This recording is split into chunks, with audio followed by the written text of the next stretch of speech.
멀리 가는 향기. 향원정이라는 정자가 있었다. 마음이 청정한 사람이면 누구든 이곳에서 아름다운 향기를 대할 수 있다는 말이 전해져 오는 정자였다.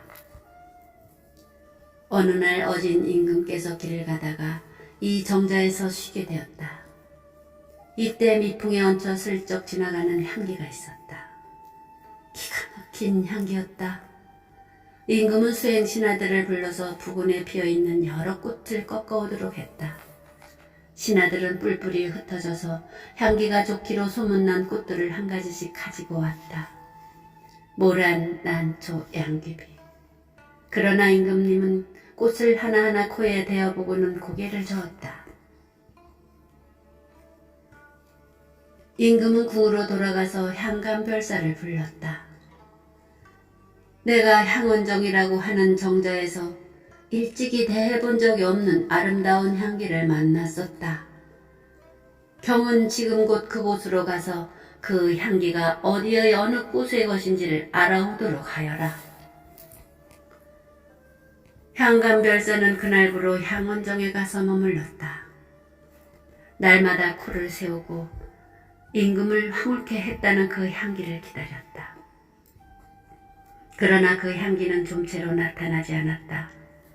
간혹 바람결에 묻어오는 향기가 있기는 했다.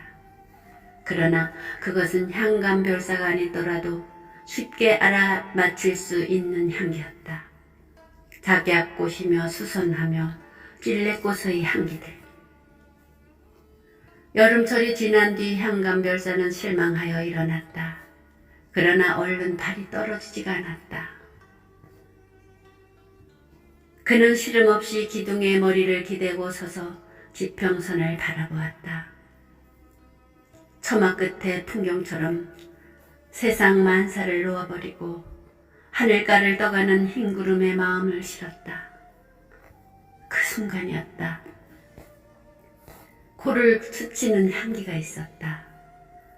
향감별사로서도 평생 처음 대해보는 아름다운 향기였다.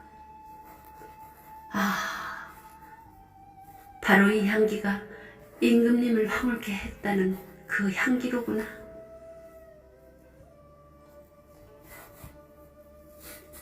향감별사는 서둘러서 바람이 불어오는 서역을 향해 걸었다. 들판을 지나서 산자락을 헤매었다. 강나루를 돌아 마을을 뒤졌다. 그러나 좀채로 그 향기를 가진 꽃을 찾을 수가 없었다. 하루 이틀 사흘째 해가 저문 저녁 되었다. 꽃을 찾아내지 못한 향감별사는 힘없이 향원정으로 돌아왔다. 굳이 알아내야겠다는 욕심을 포기하자 마음이 가벼워졌다. 뒷개울에서 몸을 씻고 정자에 앉았다. 솔바람이 솔솔솔 지나가자 둥근 달이 떠올랐다. 저만큼 떨어져 있는 바위로부터 도랑거리는 새소리를 그는 들었다.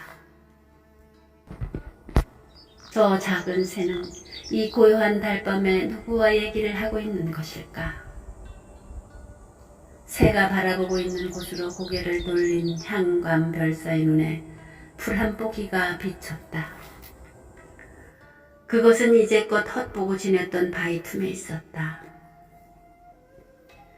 향감별사는 자리에서 일어섰다. 달빛 속을 걸어 바위 가까이 다가서 보니 풀이 좀 더 잘 보였다. 그런데 서너 갈래의 풀잎 사이로 고개를 숙이고 숨은 희미한 점이 있어 그를 안타깝게 했다. 이때였다. 먼 하늘 깊은 곳에 있는 별빛인지 가늘고 맑은 바람이 한 줄기 흘러왔다. 그러자 보라 풀숲 사이에서 작은 꽃이 갸우뚱 고개를 내밀다가 들킨 향기를.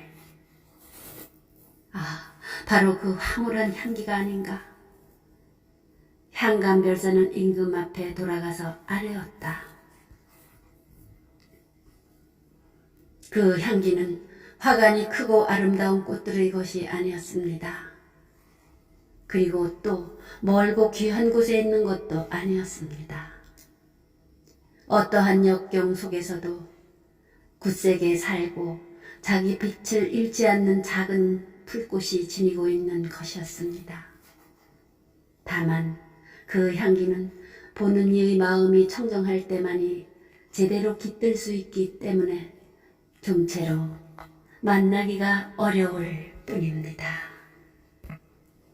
시청해 주셔서 감사합니다.